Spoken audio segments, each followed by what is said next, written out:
অবশেষে দুবাইয়ের হামরিয়া বন্দরের জেটিতে জলদস্যু থেকে মুক্ত এমভি আবদুল্লাহ। 23 নাবিককে ফিরে পেয়ে আবেগঘন পরিবেশ।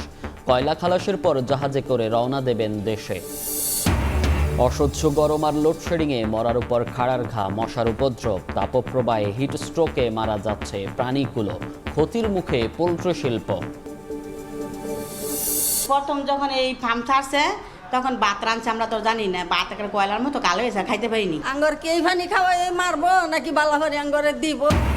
সুপেয় পানির দাবিতে এবার রাস্তায় নেমে মিছিল। লাইনের পানিতে ময়লা, দুর্গন্ধ। খাওয়া তো দূরের কথা, গোসল গৃহস্থালির কাজকর্ম করাও দায়। চরম দুর্ভোগে রাজধানীবাসী।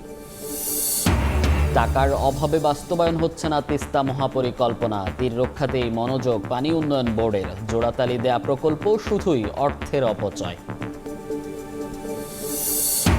এবং রাজধানীর 4 থানার সীমানা বিভ্রান্তি। অপরাধ কিংবা দুর্ঘটনা ঘটলে শুরু হয় দায় এড়িয়ে যাওয়ার প্রতিযোগিতা। দায়িত্ব থেকে বাঁচতেই কৌশল, মত বিশ্লেষকদের।